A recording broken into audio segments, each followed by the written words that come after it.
Hello everyone. Have you ever heard that we can make thousands of plants in laboratory from just a tiny piece of tissue from an existing plant?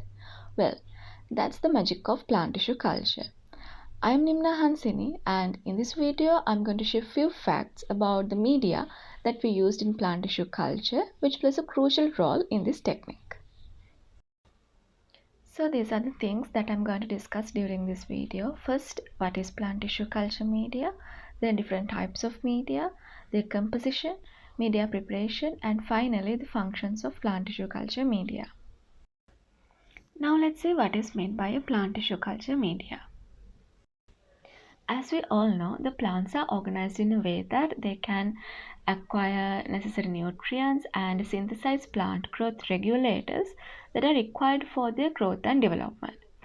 But as we attempt to generate a whole plant from explant in plant tissue culture, we have to provide them with necessary nutrients, plant growth regulators by incorporating them in an artificial media. So this media can be either solid, semi-solid or liquid media. Let's see what are the different types of plant tissue culture media. The first one is Murashige and Skoog medium. This is also known as the universal medium because it is the most commonly used medium in plant tissue culture labs. This is specially used to induce organogenesis by which roots and shoots are formed from the cultured tissues. Next one is White's medium. This is one of the oldest medium formulated for root induction. Another one is Gamboge medium, which is used for callus and cell suspension cultures. And the niche medium is specially developed for anthocultures. Let's see what are the basic components of plant tissue culture media. Firstly, inorganic nutrients. This can be further divided into macronutrients and micronutrients. As the name suggests, macronutrients are added in comparatively higher amounts than micronutrients. Nitrogen, phosphorus, potassium, calcium, magnesium and sulfur comes under macronutrients, whereas iron, manganese, zinc, boron, copper and molybdenum are taken as micronutrients. As the iron source, we commonly used FeEDTA. Vitamins, amino acids and myoinositol fulfill the organic nutrient requirements of the media.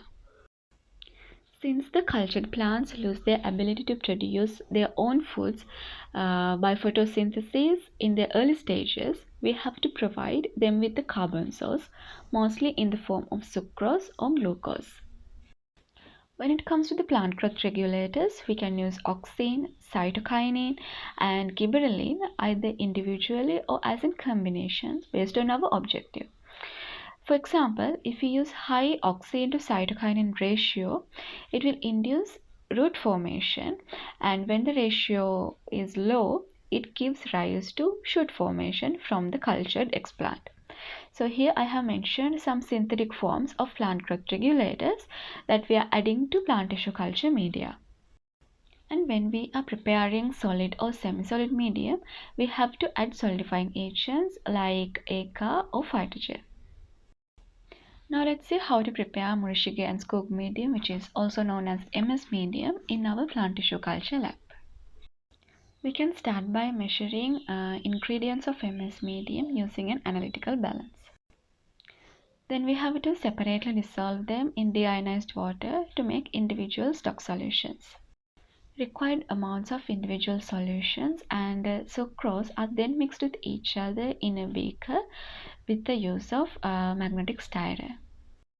Next, we have to adjust the pH of the solution between 5.7 and 5.8 by adding either hydrochloric acid or sodium hydroxide. Then we add agar to the solution and let it dissolve inside the microwave. Finally, we can pour the cool media into the containers and sterilize it by autoclaving. Let's see what are the functions of plant tissue culture media. Most importantly, the components of plant tissue culture media provide necessary nutrients, plant growth regulators, and water for the successful growth of cultured plants. And it also removes the metabolic wastes produced by cultured plants during the subculturing. Not only that, some media compositions support the preservation of specific plant tissues for extended periods that enables the conservation of genetic resources. Plant tissue culture media can provide both physical and chemical support for plant tissues, and it also helps to maintain proper water balance within the cultured plant tissue. And finally, the media that are having a specific formulations of plant growth regulators are capable of stimulating the formation of embryos or organs from the cultured explant. As we came to the end of this video, I hope you have realized that the success of plant tissue culture depends very much on the media that we are using to plant it.